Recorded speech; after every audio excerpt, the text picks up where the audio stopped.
सामना रंगणार आहे का ट्विटरवर?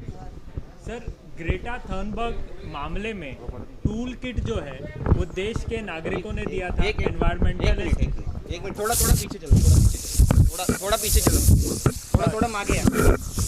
देखो, हर बात पे शिवसेना की रिएक्शन जरूरी नहीं है। कुछ बातें सरकार, एक्टिविस्ट, स्टेट गवर्नमेंट उन पर छोड़ दीजिए। हर बात पर अगर पॉलिटिकल पार्टीज कमेंट देते रही तो मुश्किल हो जाता है। मैं ये बात सब जो है पढ़ रहा हूँ, लेकिन अब तक उस बारे में पार्टी की कोई राय नहीं है। लेकिन सर, देश के जब सिक्योरिटी की बात आती है तो शिवसेना हमेशा सामना में लिखती है। आज नहीं, देखो, यह हम शिवसेना क्या लिखती है क्या नहीं लिखते है आपको हमें बताने की ज़रूरत नहीं है। देश की सुरक्षा क्या है हमें मालूम है, और किस विषय पर रिएक्ट होना है ये भी मालूम है। हमारा अध्ययन चल रहा है। सर, संजय राठोड यांचे आरोप होत आहेत, त्यानंतर काही ट्विट होतं असं बोललं जातं. नाही, मला माहीत नाही. बघा, या संदर्भात हा विषय सरकारचा आहे आणि सरकारचे प्रमुख लोक त्या संदर्भात मत व्यक्त करतील किंवा निर्णय घेतील. संजय राठोड हे शिवसेनेचे एक प्रमुख मंत्री आहेत, कार्यकर्ते आहेत, आमदार आहेत, अनेक वर्ष शिवसेनेचा चेहरा आहे. पण शेवटी आम्ही त्या दिवशी म्हणालो की पोलीस तपासाचे आदेश मुख्यमंत्र्यांनी दिले आहेत. त्या संदर्भात माहिती मुख्यमंत्री घेऊ शकतात. सर, इस्तीफा देंगे क्या? संजय राठोड दोन गट असल्याचं बोललं जातं. नाही, शिवसेनेमध्ये कधी गट वगैरे नसतात. हा विषय सरकारचा आहे. सरकारी पातळीवरच निर्णय घेतले जाते. सर, इस्तीफा मला माहीत नाही, तुम्हाला जास्त माहिती असेल. संजय राठोड को लेकर मला माहीत नाही. वर्षामध्ये बैठक आहे काही ती नियमित बैठक आहे. त्या बैठकीचा आणि इतर कुठल्या राजकीय घडामोडीशी संबंध नाही. आमदार, खासदार यांच्या मतदारसंघातली कामं, संघटनात्मक बाबी या संदर्भात ती बैठक आहे. सर, संजय राऊत घेत नाहीये किंवा संजय राठोड सुद्धा स्वतःहून काही बोलत नाहीये. हो, त्याच्यावरती मी कसं काय बोलू? राज्याचे मुख्यमंत्री जे आहे ते सरकारचे प्रमुख आहेत.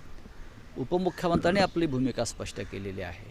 काल गृहमंत्र्यांनी भूमिका स्पष्ट केलेली आहे. मुख्यमंत्र्यांनी चौकशीचे आदेश दिलेले आहेत. तेव्हा आपण असं कसं काय म्हणता की सरकार भूमिका घेत नाही म्हणून?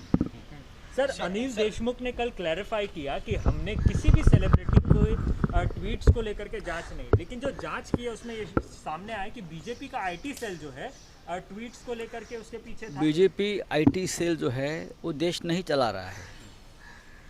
उनको लगता है कि बीजेपी आईटी सेल या फलाना पार्टी का आईटी सेल, ये आईटी सेल के चक्कर में देश का नुकसान हो रहा है, समाज का नुकसान हो रहा है.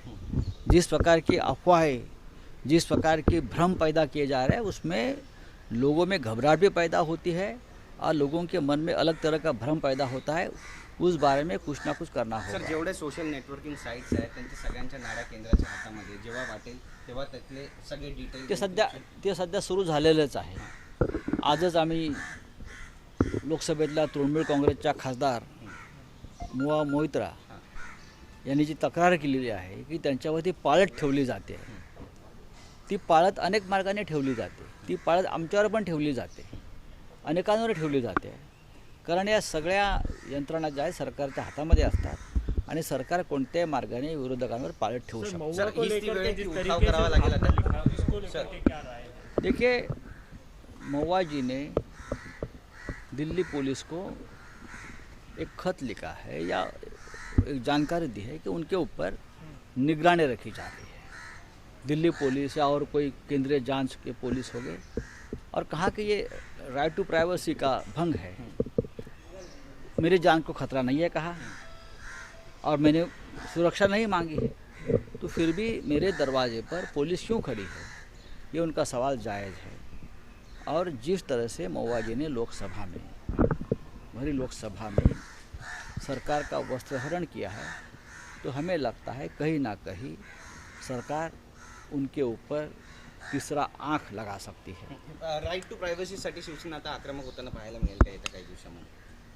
महुआ जी ने एक मुद्दा उठाया है. ठीक, थैंक यू. थँक्यू.